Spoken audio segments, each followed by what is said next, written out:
আমার প্রিয় একাদশ শ্রেণীর সমস্ত ছাত্রছাত্রী এবং সুপ্রিয় দর্শক মণ্ডলী, তোমাদেরকে আদর্শ ক্লাসরুমে আরেকবার স্বাগত।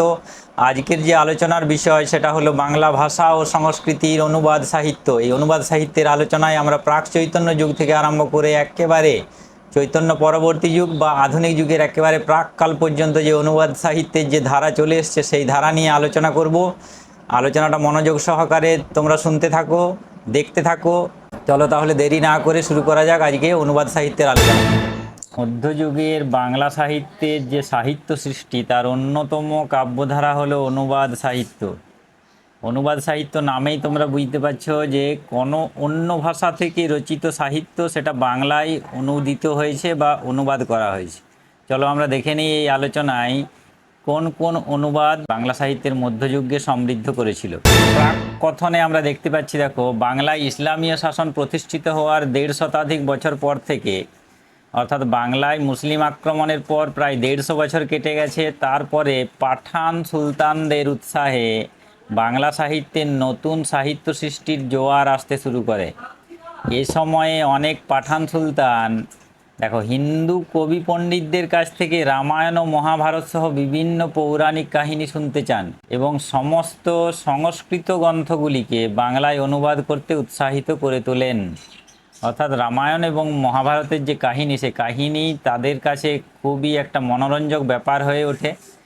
সেই কারণেই তারা উৎসাহী হয়ে ওঠেন এবং উৎসাহী হয়ে হিন্দু পণ্ডিত এবং কবিদেরকে রামায়ণ ও মহাভারত অনুবাদ করার কথা বলেন।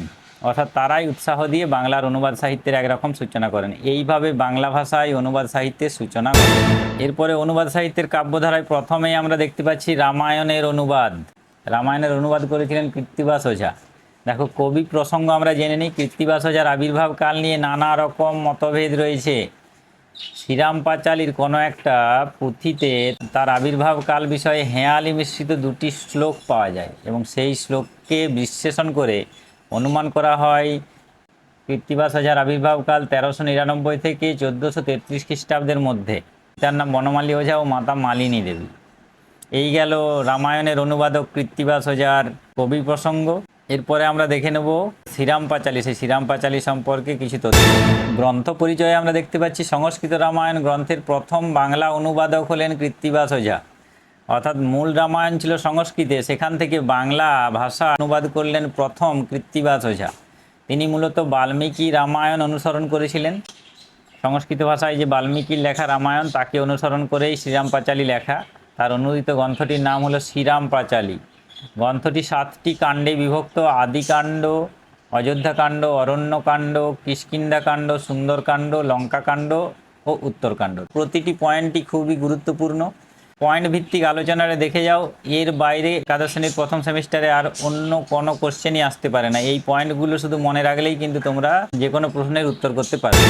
এরপরে দেখো কবি কৃতিত্ব, অর্থাৎ কৃত্তিবাস ওঝার কবি কৃতিত্ব আমরা দেখে নিই। বাল্মীকি রামায়ণকে অনুসরণ করলেও কৃত্তিবাস তার কাব্যে বেশ কিছু মৌলিকতা এনেছিলেন। অর্থাৎ হুবহু তিনি অনুবাদ করেননি, তার যে মৌলিকতা সেই মৌলিকতা ফুটিয়ে তুলেছেন। দেখো, 1 নম্বর পয়েন্টে দেখতে পাচ্ছি তার কাব্যের চরিত্রগুলি বাঙালির ভক্তিভাবে মণ্ডিত, বাঙালির চিরায়ত করুণ রসে সিক্ত। অর্থাৎ বাঙালির মধ্যে যে ভক্তিভাব এবং করুণ রস, সেই করুণ রসকেই কিন্তু প্রধান করে তার কাব্য শ্রীরাম পাঁচালী লেখা। তিনি বাল্মীকি রামায়ণের বেশ কিছু অংশ পরিত্যাগ করেন, অন্যান্য পুরাণ উপপুরাণ থেকেও বেশ কিছু কাহিনী সংযোজন করেছেন। 3 নম্বর পয়েন্টে দেখতে পাচ্ছি, দেখো, প্রাকৃতিক পরিবেশ, খাদ্যাভাস, ক্রীড়া, সংস্কৃতি সব ক্ষেত্রেই তার কাব্য বাঙালিয়ানায় মণ্ডিত। অর্থাৎ বাঙালির মতো করে তিনি বাল্মীকি রামায়ণকে তার শ্রীরাম পাঁচালীতে তুলে ধরলেন।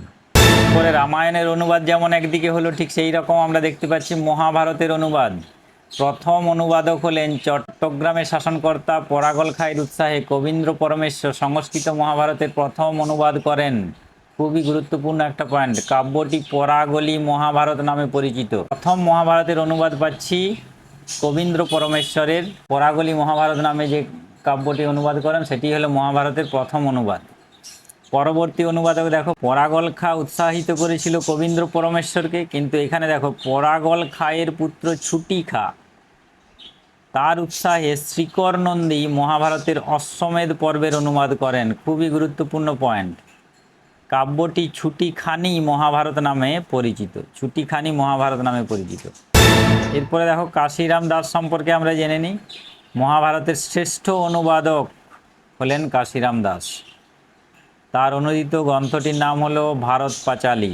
যেমন বাংলা ভাষায় রামায়ণের শ্রেষ্ঠ অনুবাদক কৃত্তিবাস ওঝা, তার কাব্যের নাম শ্রীরাম পাঁচালী, ঠিক সেই রকম মহাভারতের শ্রেষ্ঠ অনুবাদক হলেন কাশিরাম দাস। প্রথম অনুবাদক ইনি নন, প্রথম অনুবাদক হলেন কবীন্দ্র পরমেশ্বর, কিন্তু শ্রেষ্ঠ অনুবাদক হলেন কাশিরাম দাস। কবি প্রসঙ্গ আমরা জেনে নিই। দেখো, ষোড়শ শতাব্দীর শেষার্ধে বা সপ্তদশ শতাব্দীর সূচনা লগ্নে বর্ধমান জেলার সিঙ্গি গ্রামে কবির আবির্ভাব ঘটে। তার পিতার নাম কমলাকান্ত। কাব্য পরিচয় আমরা জেনে নিই। দেখো, সপ্তদশ শতাব্দীর প্রথম ভাগে কাব্যটি রচিত হয়, তবে অষ্টাদশ স্বর্গে বিভক্ত এই গ্রন্থের সম্পূর্ণ অনুবাদ তিনি করেছিলেন কিনা সে বিষয়ে নানা রকম মতভেদ আছে। অর্থাৎ মহাভারত অষ্টাদশ স্বর্গে বা অষ্টাদশ পর্বে বিভক্ত। সেই অষ্টাদশ পর্বের মধ্যে সন্দেহ জাগে।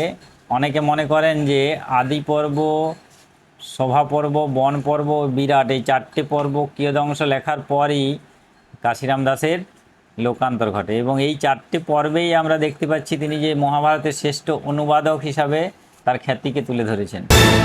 কবির উত্তর পুরুষেরা পরবর্তী সময়ে কাব্যটি সমাপ্ত করেন, অর্থাৎ কাশিরাম দাসের যারা উত্তর পুরুষ তারা কিন্তু এই গ্রন্থটি সমাপ্ত করেন বলে অনেকে মনে করেন। এই গ্রন্থের প্রথম চার পর্ব শ্রীরামপুর মিশন প্রেস থেকে মুদ্রিত প্রকাশিত হয়।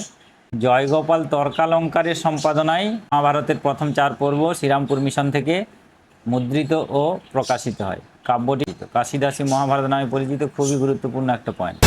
এরপরে দেখো, অনুবাদের ধারায় আমরা পাচ্ছি শ্রীমদ্ ভাগবতের অনুবাদ। সেই অনুবাদ করছেন কে? মালাধর বসু। কবি প্রসঙ্গ আমরা জেনে নিই। বর্ধমান জেলার কুলিন গ্রামে পঞ্চদশ শতাব্দীর প্রথম ভাগে কবির জন্ম। তার পিতার নাম ভগীরথ বসু, মাতা ইন্দুমতী দেবী। কাব্য পরিচয়ে আমরা দেখে নিই। সংস্কৃত ভাষায় যে লেখা শ্রীমদ্ ভাগবত সেটা দ্বাদশ স্কন্ধে বিভক্ত ছিল। সেই দ্বাদশ স্কন্ধের মধ্যে দশম ও একাদশ স্কন্ধ অবলম্বনে মালাধর বসু শ্রীকৃষ্ণ বিজয় গ্রন্থটি রচনা করেন। রচনাকাল আমরা দেখে নিই। মধ্যযুগের বাংলা সাহিত্যের ইতিহাসে এই গ্রন্থটিতে প্রথম সুনির্দিষ্টভাবে রচনাকালের উল্লেখ আছে। খুবই গুরুত্বপূর্ণ একটা পয়েন্ট। দেখো, 1473 খ্রিস্টাব্দ থেকে 1480 খ্রিস্টাব্দের মধ্যে রচিত এই কাব্যটি। সম্মান প্রাপ্তি ঘটে দেখো মালাধর বসুর। সুলতান রুকুরউদ্দিন বরবক শাহ এই গ্রন্থ প্রণয়নের জন্য মালাধর বসুকে গুণরাজ খাঁ উপাধি প্রদান করেন। তোমাদের পরীক্ষার জন্য একটা গুরুত্বপূর্ণ প্রশ্ন হতে পারে এই পয়েন্টটা। রামায়ণের অনুবাদের ধারাতে আমরা দেখে নিই। পঞ্চদশ শতাব্দীতে কৃত্তিবাস ওঝা শ্রীরাম পাঁচালী। ষোড়শ শতাব্দীতে পাচ্ছি শঙ্করদেবের শ্রীরাম পাঁচালী উত্তরকাণ্ড অনুবাদ করেছিলেন তিনি। সপ্তদশ শতাব্দীতে আমরা পাচ্ছি নিত্যানন্দ আচার্যের অদ্ভুত আচার্যের রামায়ণ, নিত্যানন্দ আচার্য কর্তৃক রচিত অদ্ভুত আচার্যের রামায়ণ। অষ্টাদশ শতাব্দীতে আমরা পাচ্ছি ফকির রাম কবিভূষণ অঙ্গদ রায়বার। মহাভারত অনুবাদের ধারায় আমরা দেখতে পাচ্ছি। দেখো, ষোড়শ শতাব্দীতে, পঞ্চদশ শতাব্দীতে পায়নি। ষোড়শ শতাব্দীতে কবীন্দ্র পরমেশ্বর দাস পাণ্ডব বিজয় রচনা করেন। সপ্তদশ শতাব্দী কাশিরাম দাস ভারত পাঁচালী। অষ্টাদশ শতাব্দীতে পুরুষোত্তম দাস পাণ্ডব পাঁচালী রচনা করেন। ভাগবত অনুবাদের ধারাতে আমরা দেখো পঞ্চদশ শতাব্দীতেই পাচ্ছি মালাধর বসুর শ্রীকৃষ্ণ বিজয় কাব্য। ষোড়শ শতাব্দীতে পাচ্ছি গোবিন্দ আচার্যের কৃষ্ণমঙ্গল। সপ্তদশ শতাব্দীতে পাচ্ছি ভবানন্দের হরিবংশ। অষ্টাদশ শতাব্দীতে পাচ্ছি ঘনশ্যাম দাস রচিত কৃষ্ণমঙ্গল। দেখো, এরপরে আমরা চলে এসেছি অনুবাদ সাহিত্যের বহু বিকল্প ভিত্তিক প্রশ্নোত্তর পর্বের আলোচনায়। সেখানে গুরুত্বপূর্ণ কয়েকটা প্রশ্ন তোমাদের প্রথম সেমিস্টারে আসতে পারে, সেই রকম গুরুত্বপূর্ণ কয়েকটা প্রশ্ন নিয়ে আলোচনা আমরা করব। যদি আলোচনাটা দেখেছো, সেই আলোচনার থেকে যে সমস্ত পয়েন্টগুলো তোমাদের পরীক্ষাতে খুবই গুরুত্বপূর্ণ সেখান থেকেই তোমাদের কোশ্চেনগুলো তোলা হয়েছে। দেখতে থাকো এই প্রশ্নোত্তর পর্বের আলোচনা। প্রথম প্রশ্ন, বাংলা ভাষায় ভাগবত কে অনুবাদ করেছিলেন? কৃত্তিবাস ওঝা, কাশিরাম দাস, মালাধর বসু, বনমালী দাস। উত্তর হবে মালাধর বসু। ভাগবত অনুসরণে রচিত কবি গোবিন্দ আচার্যের কাব্যের নাম কৃষ্ণমঙ্গল, হরিবংশ, গোবিন্দমঙ্গল, ভাগবৎসর। উত্তর হবে কৃষ্ণমঙ্গল, গোবিন্দমঙ্গল নয়, কৃষ্ণমঙ্গল। পরের প্রশ্ন, মালাধর বসুর ভাগবত অনুবাদটির নাম কি ছিল? শ্রীকৃষ্ণ বিজয়, কৃষ্ণমঙ্গল, গোপাল বিজয়, গোকুল মঙ্গল। উত্তর হবে শ্রীকৃষ্ণ বিজয়।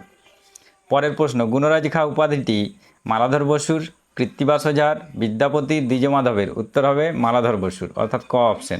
পরের কোশ্চেন দেখো, মালাধর বসুকে কোন সুলতান গুণরাজ খাঁ উপাধিতে ভূষিত করেছিলেন? ইখতিয়ার বিন বখতিয়ার খলজি, হুসেন শাহ, রুকুরউদ্দিন বরবক শাহ, নসরত খান। উত্তর হবে গ অপশন, রুকুরউদ্দিন বরবক শাহ। পরের প্রশ্ন দেখো, অষ্টাদশ শতকের কোন কবি শ্রীকৃষ্ণ বিজয় কাব্য রচনা করেন? নন্দরাম ঘোষ, দ্বিজলক্ষ্মীনাথ, ভক্তরাম দাস, পুরাণ দাস। উত্তর হবে নন্দরাম ঘোষ। পরের কোশ্চেন দেখো, 1210 খ্রিস্টাব্দে চট্টগ্রামের শাসনকর্তা পরাগল খাঁর পুত্রের নাম ছিল খুশি খাঁ, ছুটি খাঁ, রাম খাঁ, ইলিয়াস খাঁ। উত্তর হবে ছুটি খাঁ। পরের কোশ্চেন দেখো, বাংলা ভাষায় রামায়ণের প্রথম অনুবাদক কৃত্তিবাস ওঝা, শঙ্করদেব, জগন্নাথ দাস, জগৎগ্রাম রায়। উত্তর হবে কৃত্তিবাস ওঝা। পরের কোশ্চেন দেখো, কৃত্তিবাস ওঝা কবে জন্মগ্রহণ করেন? আনুমানিক 1390 খ্রিস্টাব্দে, আনুমানিক 1395 খ্রিস্টাব্দে, আনুমানিক 1397 খ্রিস্টাব্দে, আনুমানিক 1399 খ্রিস্টাব্দে। উত্তর হবে আনুমানিক 1399 খ্রিস্টাব্দে। পরের কোশ্চেন দেখো, কবি মালাধর বসুর সমসাময়িক কবি যশোরাজ খান রচিত কাব্যের নাম হলো শ্রীকৃষ্ণমঙ্গল, কৃষ্ণপ্রেম তরঙ্গিনী, শ্রীকৃষ্ণ বিলাস, গোবিন্দ বিলাস। উত্তর হবে কৃষ্ণমঙ্গল। পরের প্রশ্ন দেখো, শ্রীকৃষ্ণ বিজয় নামে মালাধর বসু ছাড়া আর কোন কবি কাব্য রচনা করেন?